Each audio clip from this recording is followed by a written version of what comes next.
भाजपा सरकार बहुत कुछ जो कहती है ठीक उसके उल्टा करती है।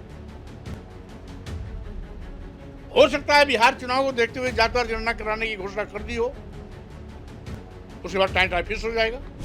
जहां बेरोजगारी आसमान पर बढ़ी है, वही महंगाई बेतासा आसमान को छू रही है।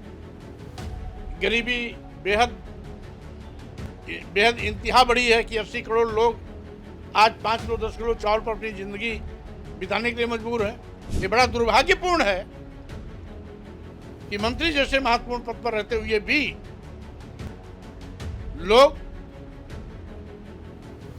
अनपढ़ गंवार जैसी हरकत करते हैं। 4 PM न्यूज नेटवर्क में आप सभी का स्वागत है। मैं हूं क्षितिज कांत। उत्तर प्रदेश की राजनीति में एक नाम है स्वामी प्रसाद मौर्य जी का, जो लगातार चर्चा में रहता है। इनके बयानों की अगर बात की जाए तो एक अलग ही लेवल पर देखा जाता है और राजनीतिक गलियारों में, सत्ता के गलियारों में एक अलग चर्चा रहती है इनके बयानों की। हमारे साथ में इस समय स्वामी जी हैं, हम बात करेंगे। एक यात्रा आपने निकाली थी, तमाम बड़े मुद्दे थे, निष्कर्ष आखिरी में क्या निकाला? यात्रा तो खत्म हो गई। अभी यात्रा के मात्र 3 चरण पूरे हुए हैं जी। चौथे चरण की शुरुआत कल होने जा रही है, जिसमें अयोध्या मंडल और देवी पाटन मंडल के समस्त जिले सम्मिलित हैं। यानी 7 जिलों का दौरा 7 दिन का है। और इसके बाद फिर 5वें चरण में मैं लखनऊ मंडल का लूँगा। जब तक पूरे प्रदेश का भ्रमण पूरा नहीं हो जाएगा, तब तक ये यात्रा चलती रहेगी। तो इसलिए हमारी जो प्रमुख मांगें थी, केंद्र सरकार ने एक मांग स्वीकार किया है जातिवार जनगणना कराने का जी। लेकिन शेष मांगे यथावत अभी बाकी हैं। ये जो जातिगत जनगणना का मुद्दा था, आप एक लंबे समय से उठाते चले आ रहे, क्या इसको अब आप अपनी जीत मानते हैं? बहरहाल अभी तो मैं इसको केवल आश्वासन मानता हूं, जी। क्योंकि भाजपा सरकार बहुत कुछ जो कहती है ठीक उसके उल्टा करती है। हो सकता है बिहार चुनाव को देखते हुए जातिवार जनगणना कराने की घोषणा कर दी हो, उसके बाद टाइम फिक्स हो जाएगा। इसीलिए वो अभी भी हमारे एजेंडे में है। जहां पर जातिवार जनगणना कराना की मांग हमारी प्राथमिकता रही है, वहीं पर अनुसूचित जाति, अनुसूचित जनजाति, पिछड़े वर्गों पर पूरे प्रदेश में आज बेतहाशा बड़े पैमाने पर आपराधिक घटनाओं की बाढ़ आई है। आए गए दिन किसी न किसी नौजवान की हत्या होना, किसी न किसी बहन बेटी के साथ दुराचार बलात्कार की घटना घटित होना आम हो गई है। और घटना कारित करने वाले विशेष रूप से एक वर्ग विशेष के होते हैं, जिनको अपना मुख्यमंत्री होने का एक अलग घमंड है। वहीं दूसरी ओर संविधान की कसम खाने वाले भाजपा सरकार के प्रधानमंत्री और मुख्यमंत्री जी खुद संविधान की धज्जियां उड़ा रहे हैं।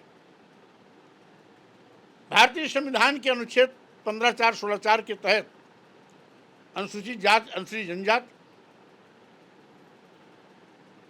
और अनुच्छेद 340 के अंतर्गत पिछड़े वर्गों को जो आरक्षण का अधिकार दिया गया है, आज शून्य निष्प्रभावी किया जा रहा है। यहां तक कि हालात बद से बदतर हो गए हैं। यदि कोई SC, ST, OBC का छात्र या छात्रा सामान्य मेरिट से भी ज्यादा हाई मार्क्स लाती है या लाता है, तो इंटरव्यू में नॉट फाउंड सुटेबल कह के उसको वापस कर दिया जाता है। यानी भर्तियों में जात-पात का नाच हो रहा है। जिन पर आरक्षण का लेबल लगा है,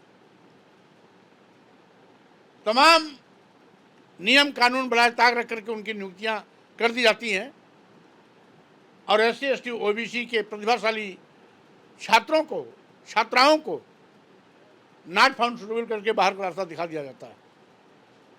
इसी प्रकार से आज देश का करोड़ों नौजवान बेरोजगार हो गया सरकारी गलत नीतियों के चलते।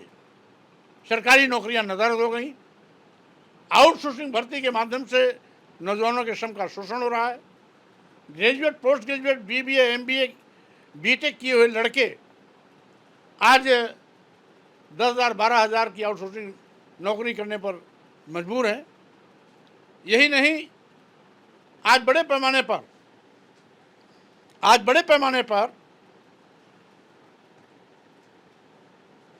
आउटसोर्सिंग भर्ती में मनमाना हो रहा है।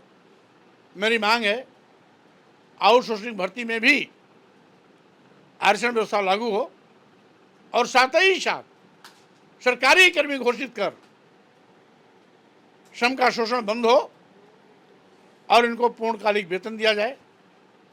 इसी प्रकार से आंगनबाड़ी सहायिका, आंगनबाड़ी कार्यकर्ती, पंचायत मित्र जो मानदेय पे काम करते हैं, शिक्षा मित्र आदि को भी नियमित सरकारी कर्मी के रूप में दर्जा देकर इनको भी पूर्ण वेतन देने की व्यवस्था करें। और आज सबसे बड़ी चीज, सामान्य वर्ग के छात्रों के फीस की प्रतिपूर्ति 100% हो रही है, लेकिन आरक्षित वर्ग के, अनुसूचित जात, अनुसूचित जनजात और पिछड़े वर्ग के छात्रों की फीस की प्रतिपूर्ति कहीं आधा हो रही, कहीं 1/3 लोगों की हो रही है। इस तरीके से जो भेदभाव हो रहा है, भेदभाव खत्म होना चाहिए। आज जहां बेरोजगारी आसमान पर बढ़ी है, वही महंगाई बेतासा आसमान को छू रही है। गरीबी बेहद इंतहा बढ़ी है कि 80 करोड़ लोग आज 5 किलो 10 किलो चावल पर अपनी ज़िंदगी बिताने के लिए मजबूर हैं। किसान समस्या मुंह भाई खड़ी है। आज तक 3.5 साल से मांग करते आ रहे किसानों को न लाभकारी मूल्य दिया गया, न ही न्यूनतम समर्थन मूल्य की घोषणा की गई। और इसी प्रकार से आज जो अफरा तफरी अराजकता का शासन है, ये कहीं न कहीं माननीय मुख्यमंत्री के भेदभाव का दुष्परिणाम है कि एक जाति वर्ग विशेष के लोग करणी सेना के नाम पर जिस तरीके से बल्लम, बर्छी, भाला, बंदूकें, फरसे आदि लहरा करके प्रदेश में भय और दहशत पैदा कर रहे हैं। मुख्यमंत्री किसी के खिलाफ कोई एफआईआर नहीं दर्ज करा रहे हैं। स्वाभाविक रूप से ये स्पष्ट हो रहा है कि जातवादी मानसिकता से ग्रसित होकर के माननीय मुख्यमंत्री जी एक जात विशेष के लोगों के आतंक का हवा खड़ा करना चाहते हैं और दूसरे लोगों को, अन्य समाज के लोगों को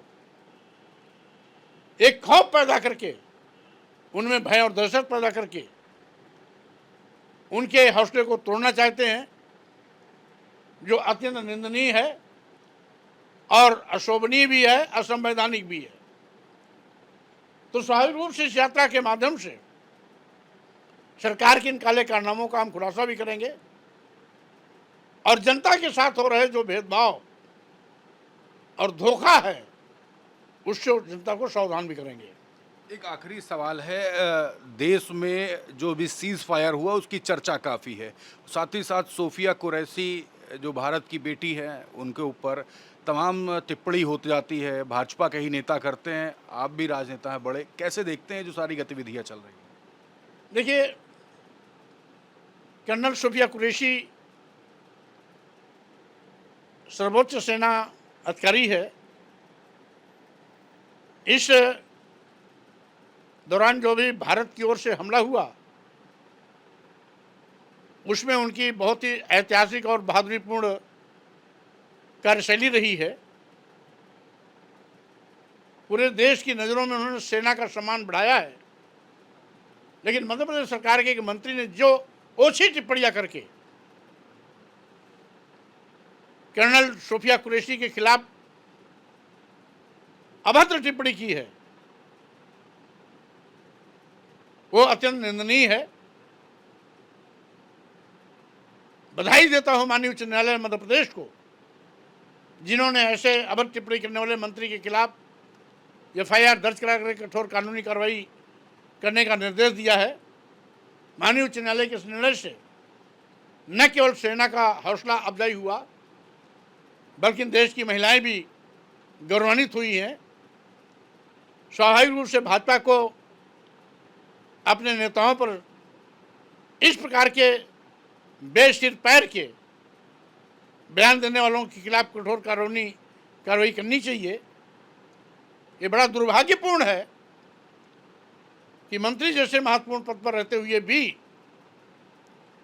लोग अनपढ़ गंवार जैसी हरकत करते हैं। हम समझते हैं भाजपा को विशेष रूप से इस पर चिंता करनी चाहिए। बहुत बहुत धन्यवाद। तो हमारे साथ स्वामी प्रसाद मौर्य जी थे। हम बात कर रहे थे, एक न्याय यात्रा चल रही है, लगातार 3 चरण बीत गए हैं और तमाम ग्राउंड स्तर के जो मुद्दे हैं, पब्लिक से जुड़े हुए मुद्दे, उसको लगातार उठाया जा रहा है। और इसी बीच जातीय जनगणना का जो मुद्दा उठाया गया था उसको सरकार ने माना, लेकिन इसको अभी आश्वासन ही कहा है। और उसके बाद सोफिया कुरैशी पर जो टिप्पणियां हुई हैं उसको लेकर के नाराजगी व्यक्त की है। रिपोर्ट कैसी लगी कमेंट बॉक्स में लिखते रहिए और जुड़े रहिए 4 PM न्यूज़ नेटवर्क के साथ। मैं हूं क्षितिज कांत, कैमरा पर्सन शुभम के साथ। धन्यवाद।